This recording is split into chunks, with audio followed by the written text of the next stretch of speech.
U rikthyer sërish në studio për të vazhduar edhe më tej gjithmonë në pjesën e dytë të emisionit me të ftuarit tanë. Sot shënohet dita botërore e mjekut familjar, një ditë e rëndësishme që i kushtohet atyre që janë kontakti ynë i parë me sistemin shëndetësor. E shpallur për herë të parë në vitin 2010, kjo ditë synon të vlerësoj rolin jetik të mjekëve familjar dhe ekipeve të kujdesit parësorën në mbar botën. Mjeku familjar është shumë më tepër se sa një profesionist që diagnostifikon dhe trajton sëmundje. Ai është këshilltari ynë shëndetësor, mbështetësi ynë në momente sfiduese dhe personi që kujdeset për shëndetin tonë në mënyrë të vazhdueshme nga fëmiria deri në moshën e tretë. Dhe sot për t'u treguar mirënjohjen tonë për përkushtimin, profesionalizmin dhe punën e palodhshme të çdo mjeku, të ftuar në ritmin e ditës kemi mikën tashmë të ekranit tonë kur bëhet fjalë për tema shëndetësore, mjekën Sefjane Bellçishta. Përshëndetje doktoresh dhe mirë se erdhët në emisionin në ritmi i ditës. Faleminderit Rehan për thirrjen dhe për ftesën, gjithmonë jeni të lidhur me neve për risit që i kemi në shëndetësinë dhe i promovoni këtu në studion e juaj. Përshëndes dhe shikuesit tanë, përshëndes edhe mjekët am dhe u auroj ditën 19 majin, ditën botërore të mjekësisë familjare. Doktoresh, ju kemi pyetur shpesh në temat tona për sëmundje të ndryshme. Gjithmonë kemi qenë prezent në ambulantën tënde dhe asnjëherë nuk na ke kthyer, nuk na ke thënë jo. Por sot do flasim për në vetën e parë për ju dhe kolegët tuaj. Pse është kaq i rëndësishëm roli i mjekut familjar në të themi në sistemin shëndetësor? Roli ynë është kryesor se është dera e parë apo porta e parë ku troket pacienti vjen dhe çan hallet e veta. Ne si mjekë do t'i ndëgjojmë ata, problemet e tyre do t'i ndjekim dhe do t'i përcjellim nëse kanë ndonjë smundje, do t'u japim këshilla atyre pacientëve, ose nëse kanë ndonjë hall tjetër psikologjik, ndonjëherë edhe si psikiatër jemi si psikolog për ata pacientë, do i japim këshilla atyre pacientëve. Nëse vjen pacienti në ordinancë, më mirë është të thotë si vjet është bë motoja për jo parandalimet të sëmundjeve, por për edukimin dhe promovimin e shëndetësisë primare, që pacienti mos të vijë gjithmonë kur është i sëmund, por kur është edhe i shëndosh, që ne ta ndjekim atë pacientin për hallet që i ka. Në fillim kur vjen pacienti, ne bisedojmë njerë moshën, cila moshë është, çfarë punon pacienti, historinë familjare të pacientit, gjithë këta ne i regjistrojmë në kartonat tonë dhe pastaj u amasim tensionin, bëjmë një pasqyrë gjaku për ato pacient dhe do të shohim ose nëse ka shtrëngime, për shembull, është i lodhur shumë, tregon ndonjë shumë i lodhur, bëjmë edhe një EKG që të shohim mos është problemi kardiovaskular apo problemi metabolitik nëpërmjet pasqyrës gjakut. Doktoresh, mund të na thoni se çfarë cilësish duhet të ketë një mjek i mirë familjar? Duhet të jetë mjeku familjar më i durueshëm, më i qëndrueshëm dhe gjithmonë të ketë empati ndaj pacientit dhe afërsinë ta ketë me pacientin sikurse më e pas ndonjë si familjar mendoj pacientin. Mos jetë asnjëherë kundër problemeve të atij, gjithmonë ta përkrahje dhe të japë sugjerime. Do më thonë të jetë të ketë një raport me pacientin më të afërt. Mjeku familjar është pika e parë të themi e kontaktit për pacientin. Çfarë do të thotë kjo në praktik? Kjo në praktik do të thotë se pacienti kur vjen ke neve bëjmë që bisedën që duhet, masim tensionin, masim glikemin, masim mbi peshën e pacientit, ose se kemi këto do formulare që duhet t'i mbushim që të caktojmë që për neve ma le të vjet të gjejmë diagnozën e pacientit se çfarë ka ai pacient. Ndonjëherë pacienti nuk ankohet për asnjë gjëje, mirë po gjatë këtyre analizave që i bëjmë neve në ordinancë do dalet ndonjë proces metabolitik, mund të jetë glikemia, shefët, mund të jetë holesteroli apo trigliceridet e ata pacient që mund t'i bëjnë problem atij pacientit. Prandaj duhet gjithmonë jemi të afërt dhe në biseda direkte me pacientin. Shpeshherë ndodh mund të themi që dhe spitalet janë të ngarkuar ndoshta edhe nga udhëzimet që jipen nga mjeku familjar. Sa ndikon kujdesi parësor në uljen e ngarkesës spitaleve? Kohët e fundit jemi mundu që të zvogëlojmë të çojmë pacientët. Është ndoshta ndonjë sezon ku duhet patjetër të themi. Mendoj tani si kemi kushtet në ordinancat tona, me laboratorit, me EKG, me aparatet që kemi për matjen e tensionit. Dhe na u leju prej Ministrisë edhe prej fondit që të bëjmë edhe analizat ekstra për pacientët që gjithmonë kemi një udhëzim kemi dhënë për shembull për një holesterol të mirë apo të keq deri në sekundaren apo terciaren. Edhe është bën mbi ngarkesë atje. Tani ne I bëjmë këtë analiza në ordinancën edhe terapin kemi të drejtë ne vetë t'u japim pacientëve.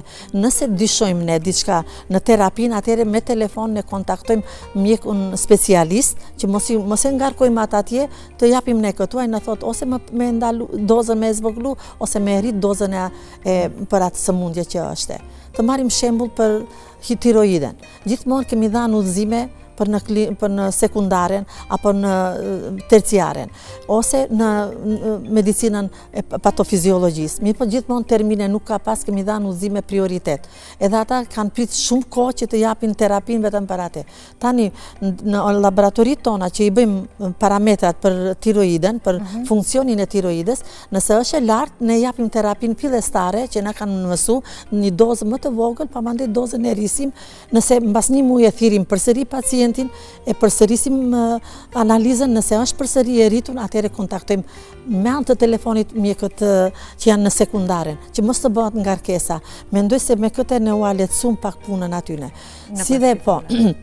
Si dhe pacientët që kanë ngarkesë për shembull dhimbje në shpinën apo dhimbje në shpatula, ne më një na shkon ose kanë si ngarkesë prej kelukthi. Bëjmë një EKG, në EKG do të shohim në disa parametra, për shembull në vektorët e fundit, nëse janë ato vektorët të lartë, do të thotë se ai pacient ka pas tension të më përpara, nuk është për tani tensioni I atij pacientit, edhe ka bërë shtrëngime në krahnorin. Atëherë mund të japim terapin monoterapi të ata pacientët që do të thotë nuk bëjmë ngarkesë përsëri atje. Dhe për muajin tjetër kur do ta thirrim në 3 muaj, do të shohim se përsëri një EKG bëjmë, do se ka përmirësim ai pacient. Nëse nuk ka përmirësim, atëherë japim dozën e dytë të bashkangjitet në hipertensionin. Për shembull e morëm për hipertensionin. Edhe nëse ka kontrollën tjetër bëjmë mbas 6 muajve, shohim se ka përmirësim, atëherë vazhdojmë mbas 1 vjeti kontrollat një herë në 1 vjet. Do të thotë prapë me këtë kardiologëve u lehtësojmë punën. A nëse vjen rasti urgjent natën, pacientit ka shtrëngime të thella, se atëherë shkohet në urgjencë, urgjenca u ndihmon. Ju ndihmota. Një rol të rëndësishëm mund të themi që luan edhe besimi pacientëve ndaj mjekut familjar. Mund të na thuani se sa ndikon marrëdhënia e besimit të mes pacientit dhe mjekut familjar në suksesin e trajtimit? Në këtë pasi jemi të lidhur me pacientët, u japim edhe telefonin, se ndonjëherë nuk kanë kohë të vinë deri në ordinancat, do thotë me atë ne më njëherë besimin e fitojmë te pacienti. Edhe një problem se ne pa historinë e pacientit e dim, edhe me një telefonat ne dim se çka kërkon. Çka duhet ti tregojmë, atë vazhdojmë me terapinë, ajo ose të vijë në ordinanca. Këtë e kemi promovuar për herë të parë në kohën e Covidit. Atëherë pacienti nuk ka guxuar shfrygu të vijë, a ne I kemi pranuar të vinë. Mirë pa ata janë frigu me anë të telefonit jemi kuptu. Pastaj u kemi thënë ditën e 3 të vinë, mbasi temperatura u është ul aty ne simptomet janë zvogluar ata pacientët edhe kanë ardhur atëherë e fituan më tepër besimin ndaj neve. A ndodh që pacientët mjekun familjar të shohin edhe si pjesë të familjes së tyre? Mendoj se po. Ata na kanë neve si prind, si motë, si vlla, si bab, du të them të afërt. Mbas familjes të aty ne jemi të ju tregojnë gjithçka. Po, edhe ne ata janë diskrete, prandaj ne empatinë kemi ndaj pacientëve, përgjegjësinë ndaj atyne dhe lidhshmërinë ndaj pacientëve kemi. Si doktoresh, këtë profesion e punoni me vitet të ra. Mund të na tregoni se cili është momenti më emociones që keni përjetuar në këtë profesion? Kemi pas raste në kohën kur kemi filluar atëherë, onkolog ka pas shumë pak. Edhe rastet onkologjike I kemi trajtuar në ordinancat me ndihmën e profesorëve. Edhe për herë të parë kur kemi parë me karcinom pacientin, një vajzë 16 vjeçare me leukemi, edhe është dashur të bëjmë pasqyrën, e gjakut e bëm në ordinanca e bana, edhe kur pas se leukocitet shumë të larta, edhe tregoj profesorëve se shumë lartë edhe duhej hemoterapi të marrë. Ajo humbi edhe në kilazhen, mandej mendojshin se nëse e merr hemoterapinë, do të ketë pasoja mande në rritje, po nuk ndodhi ashtu. Vajza u bë 20 vjeçare, u shëru, bëni familje, tani ka martu edhe fëmijët. Jemi lidh ashtu. Dhe vazhdoni ta keni ende paciente. Ende më rënqetet për atë vajzën 16 vjeçare, po. Domethënë keni pas një ndër raste Se vete çdo ditë kam qenë në kontakt me atë, çdo ditë i dhan, po, se edhe terapitë onkologjike kemi dhënë neve se s'ka pas atëherë onkolog shumë që ti marrin ata terapi. Vetëm fal profesorëve që na ndihmoshin. Atëherë ishte edhe ordinanca si specialist, edhe për specialistët si konsultim, edhe si mjekam. Tani prandaj duam tani ta kemi atë që të kemi konsultimet vinë kene mjekët, mos t'i çojmë deri në sekundaren apo terciaren, po të vinë kene profesorët të na ndihmojnë nëse duhet për diçka.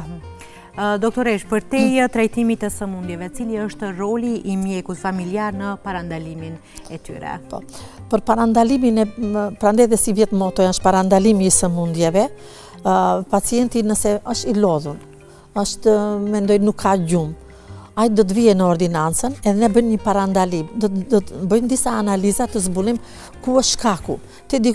Nëse është lodhja edhe hypja e shkallëve s'mund të hype, bëjmë një pasqyrë të gjandrës tiroide, analizat. Nëse aty dalin parametrat e larta, do të thotë të bëjmë parandalimin e asaj sëmundjes gjandës tiroide. Nëse është, për shembull, lodhet gjanda tiroide është në rregull, në EKG del një ndryshim, kemi në atë QRS kompleksin, do të thotë ka zgjanim të zemrës, do të thotë është problemi me zemrën. Nëse për shembull ka lodhje dhimbje të këmbët natën ose si pickime i kanë ata pacient, masim glikemin e kanë të lartë para ushqimit dhe mbas ushqimit. Do të thotë problemi është me të diabeti. Edhe pacientin e trajtojmë edhe shumë ma lehtë ashtu parandalimet i bëjmë të këtyre sëmundjeve. Cilët janë problemet më të shpeshta me të cilët të përballen të themi mjekët familjar gjatë ditës së sotme? Problemet më të shpeshta i kemi këta të sëmundjeve kardiovaskulare, sëmundjeve të diabetit dhe të nefrologjisë. Mirë po nuk janë shkallime edhe sëmundjet respiratore, edhe hobi. Astma është një sëmundje që mund ta rregullojmë, mund ta kontrollojmë.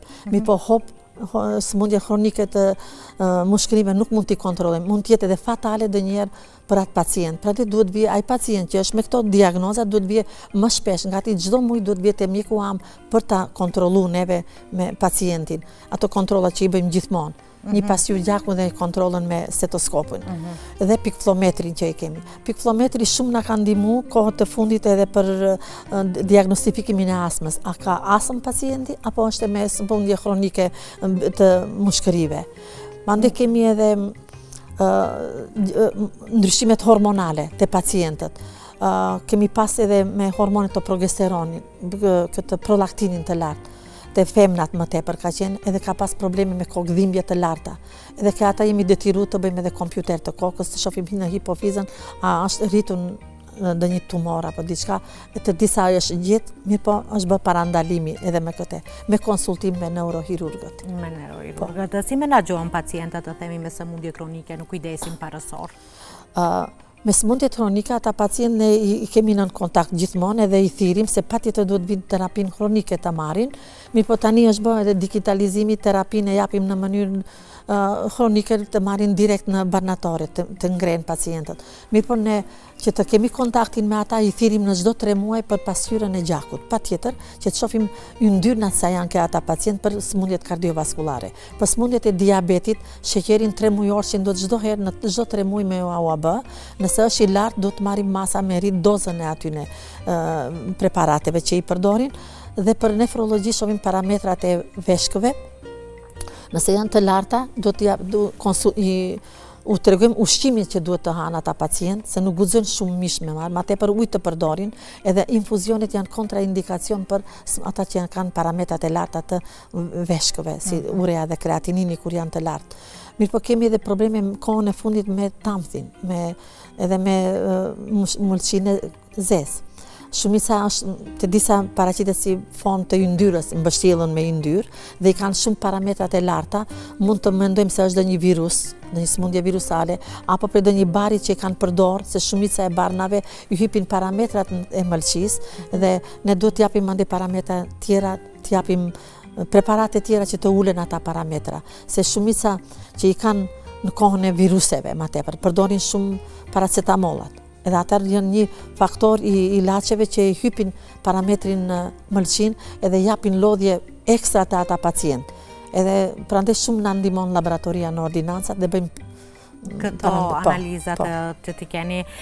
Shpesh herë ndodhet që ndoshta edhe nga vetë qytetarët ose nga vetë pacientët anashkalohet mjeku mjeku familjar. Kemi pas raste, kemi dëgjuar, shpesh herë shkojnë edhe në kujdestari, në për spitale, ndoshta edhe kur bëhet edhe ngarkesa më e madhe. Sa është rritur ndërgjegjësimi i qytetarëve për rëndësinë e mjekut familjar? Më përpara ka qenë më tepër. Tani pakës mendoj në rrethin ton aty ku të ordinancat tona është ma të ndërgjegjshëm. Tani e kuptojnë se duhet këshilla prej mjekut am, nuk merret injeksioni vetëm hajtë të marri, se ai jep pasojë se kemi treguar nëse marrin çdo herë për tensionin injeksione që të largojnë ujin ata mendojnë. Për atëherë mund të bëhet probleme tjera të hypin parametrat elektrolite. Një elektrolit i rritur, për shembull kaliumi kur do të rritet, do të bëhet tahikardite ata pacient. Këto gjëra u kena shpjegu edhe janë bërë të vetëdijshëm se nuk duhet të merren injeksionet. Ose antibiotikët do t'i marrin, mirë po nëse janë parametrat e mëlçisë të larta, tani nuk kemi këto penicilinat për t'u dhënë pacientëve, gjithmonë jemi makrolidet. A makrolidet i rrisin parametrat e mëlçisë edhe mandej problemi më keq do të bëhet ai pacient. Mund të në formë të alergjisë mund t'i paraqitet apo si gulfatje të ata pacient. Prandaj shumë e rëndësishme është mos me i marr ata. Duhet të dihet një herë historia e pacientit pa të merret injeksionin. Ne japim injeksione në ordinanca, nëse kemi alergji të ata pacient, nëse është tensioni me vërtet i lartë, i japim që ta bëjmë parandalimin, ta bëjmë mos të bëjmë ndodhet edhe një insult të ata pacientë. Se ndodh tash edhe më herët e potencova se anashkalohet në një çfarë mënyre mjeku thjesht. Ama dalin pasojat pastaj. Pasojat, pa ditur një histori. Pastaj nuk mundemi as ne si mjek familjar, as terciarët, edhe ngarkesë për terciaren, se edhe ata do të mundohen të ndihmojnë, mirë po të shkojnë deri në vdekje pastaj pacient. Doktore, mund të na thoni pse është kaq e rëndësishme që çdo qytetar të zgjedhë mjekun familjar?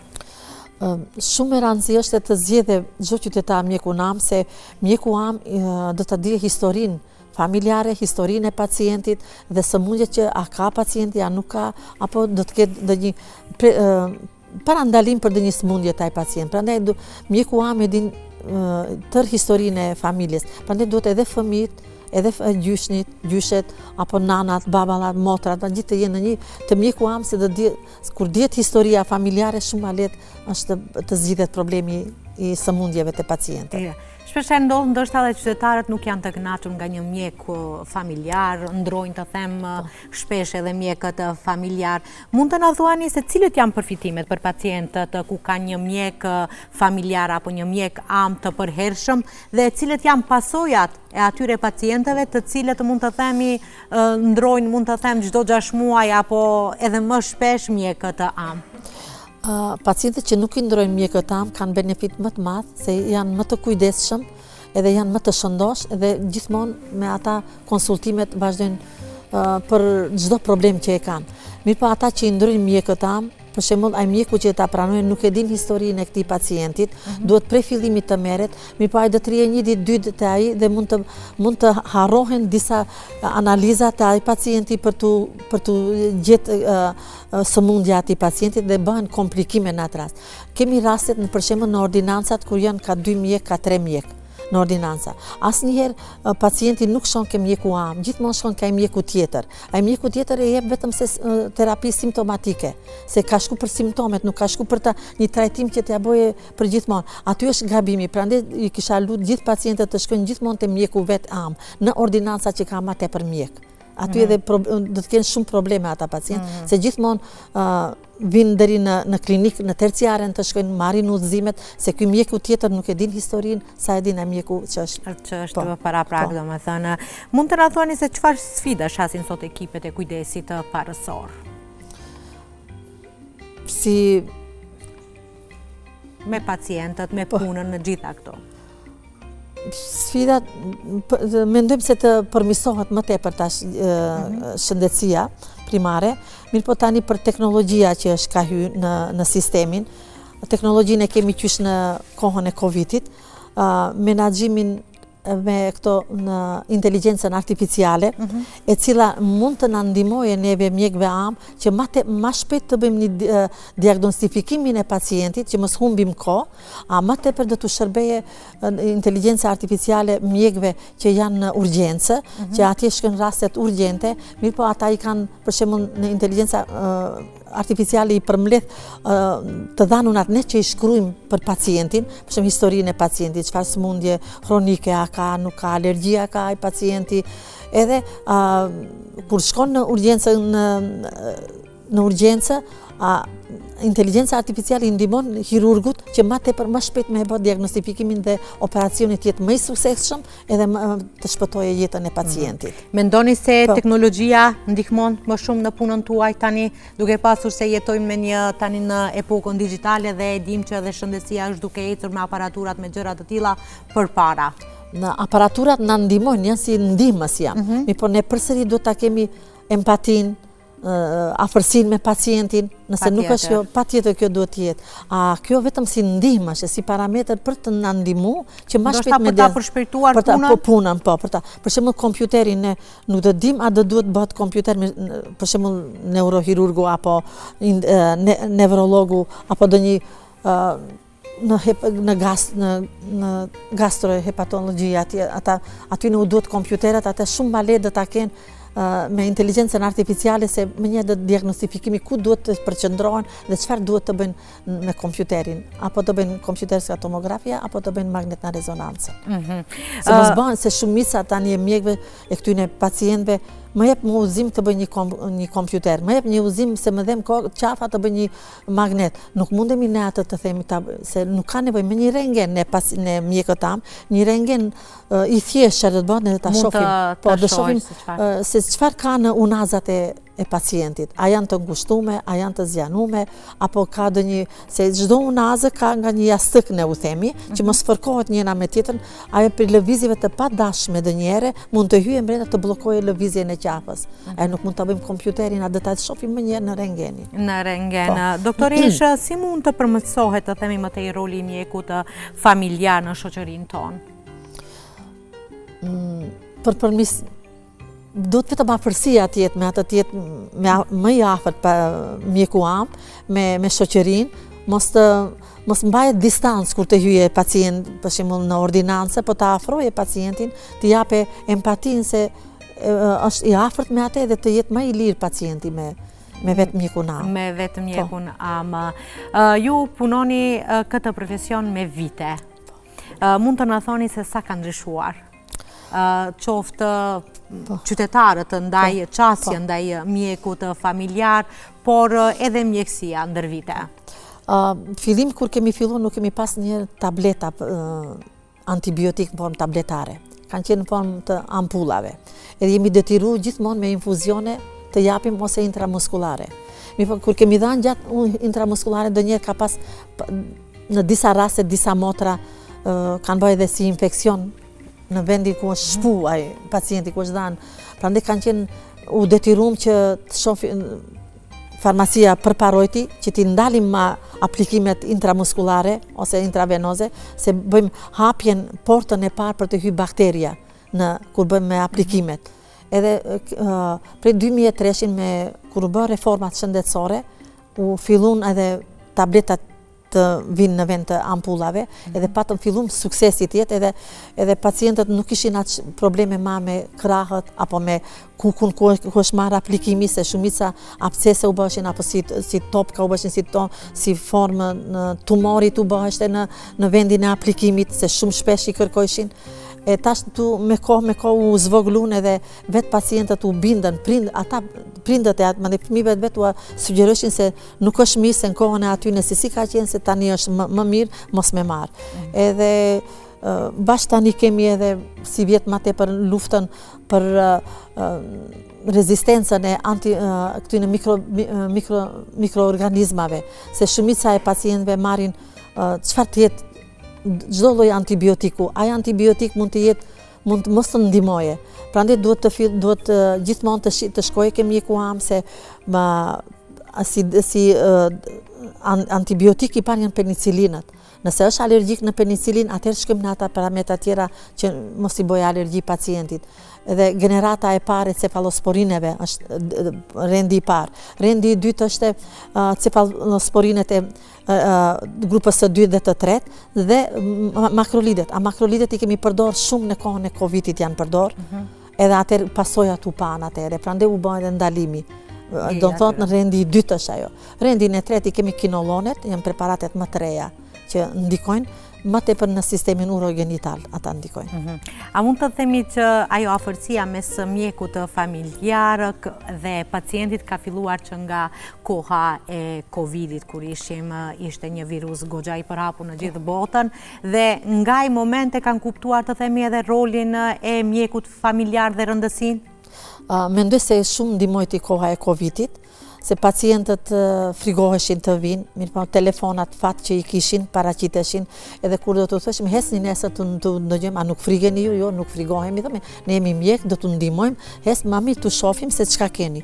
Edhe i vishin edhe u afruan atëherë më tepër, edhe shumica e mjek e këtyre pacientëve që i kishim neve në ordinanca, do të them apo 1 apo 2 pacientash në klinik shku. Shumica ngelen në ordinancë kemi trajtu, edhe pa infuzione pasin vetëm se me terapi orale, apo pa terapi me antivirusët që kemi dhanë, edhe me vitaminat më tepër se virusi, nuk dishim ende Covid çka është, ne nuk kishim a është bakteria, a është virus, apo është diçka pa ndonjë parazit, nuk e kemi ditë po. E prandaj jepshin antibiotikët shumica, ma antibiotiku nuk ndihmonte. 7 ditët e para ne nuk kemi dhënë antibiotik, se problemi ishte ditën e parë temperatura është e lartë, mandej 37 vinte, 37 me 5, nëse zgjateshte 7 ditë atëherë ma filloshim të japim antibiotikun.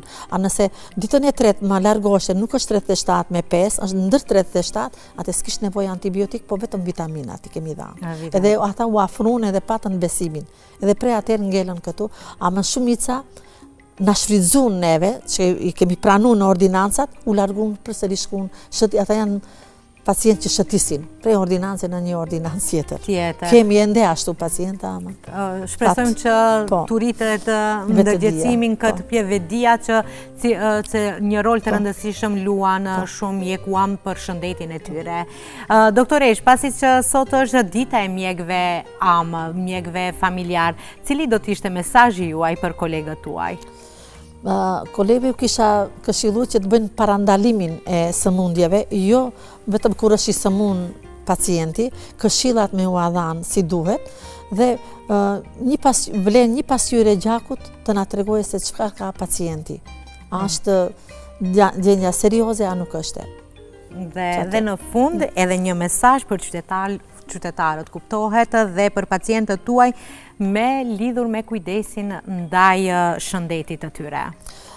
Pacientët kisha këshillu që të hanë njerë ushqimin e shëndetshëm, higjiena personale është shumë e rëndësishme te ata pacientë, gjithmonë kur janë në punë apo jashtë punës, pa i la duart brenda në shtëpi kur shkojnë mos të hyjnë, se mund të përcjellin ndonjë virus, ndonjë bakteri apo ndonjë parazit te më të vegjilit apo te familjarët që janë më në moshë. Prandaj kisha këshillu higjiena është më parësore dhe më tepër ushqimet sezonale që gjenden në vendin tonë me i marr, jo prej jashtë me marr. Gjithmonë që rritet në atë ambientin ku jeton, a ushqimet e atij ambientit me i marr, atëherë shëndeti është ma efikas te ata pacientë.